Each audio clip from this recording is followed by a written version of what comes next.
Next thing we'd like to take a look at are how you position your feet, and I have kind of a special way that we do that. Do you know what this is called? You ever seen anybody walk like that? What's that called? You know? It's called being pigeon-toed. I want you to be just a little bit pigeon-toed, okay? So turn your back toe in particularly, and your front toe in just a little bit. Spread your feet a little. Okay, not bad. Now, are you balanced there? You feel balanced? Okay, get balanced. Ready? Uh-oh. Go back in there. Spread your feet a little bit and get balanced. Put the weight up on the balls of your feet, and if I give you a shove, I shouldn't be able to knock you over.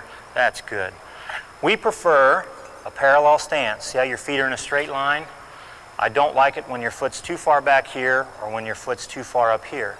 That's called being either open or closed. We'd much rather stay in a parallel stance. That way the pitcher doesn't have an immediate advantage. He doesn't know where to throw you. Okay? Now let's look at Gino, an older player but not versed in the system, and then Todd, still an older player but who is advanced in the system.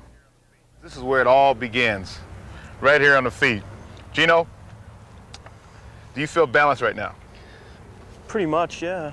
Feel great. You feel great? Yeah. Yeah, not bad. See, there you go. See, you weren't balanced.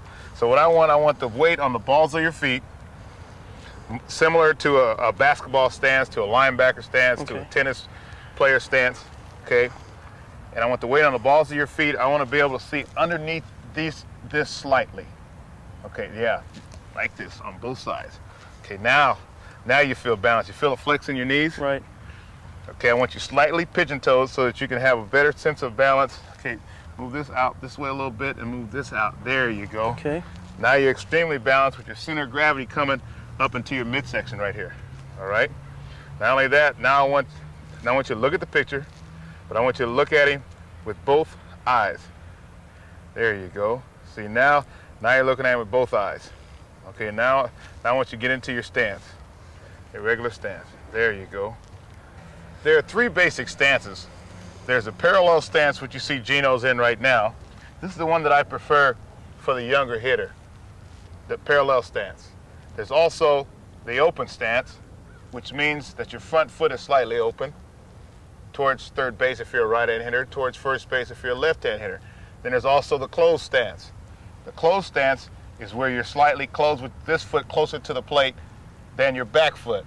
The only thing with the closed stance is, generally, most players tend to take this foot back here because they feel more balanced and they feel like they have more weight on their back foot in the closed stance. Again, I prefer the parallel stance to the young, for the young hitter, but if either one of these feel comfortable to you, I suggest that you try it. But the only thing is, when you're closed in your stance, it's going to have a feeling like you're stepping in a bucket sometimes, which isn't bad just as long as you come parallel at the end of your stride. Okay, now stride some, Gino. Okay. Okay, just as long as you end up parallel to where most hitters start, which means more back here somewhere. Yeah, right there. Okay. That's where you're going to end up at if you're closed, and if you have an open stance, then what you want to do, you want to end up back to that same parallel position as your back foot. Okay, now end up parallel, Gino. Right there, and that's what most hitters do. But again, like I said, I can't stress enough and emphasize enough that I prefer the parallel stance. And the parallel stance makes it easier for you to go right back to the pitcher, which is the direction where the ball is coming from. Balanced workable stance is almost the same whether you're playing basketball, football, tennis, or whatever sport. And Todd's going to demonstrate how to get your proper balance and what it feels like once you have it. Todd? Do you feel balanced right now? Yes. Totally balanced? Very balanced. Very balanced. Almost, yeah. You see, now see, if he wasn't balanced, I could virtually just push him over. Now, Todd, tell me the feeling that it gives you inside when you know that you're balanced. When I'm definitely properly balanced, I have a lot more confidence at the plate. The curveball doesn't get me on my heels, and I'm a lot more aggressive. And see, that was a very important point that he says. You know you're not balanced if you're on your heels. When Marv and I were coaching last summer using a systematic approach, we had players of different sizes and types. We could see a lot of them had a misconception about what it took to be balanced at the plate. I know for me, I had 12-year-olds, and something that I would work on with them is to get them set in a nice balanced position, pigeon-toed, weight on the balls of their feet. Everything seemed real good in practice. Then we get to the games and I look at them and their feet are turned out. And then the same players wonder why in the world they can't get around on a fastball.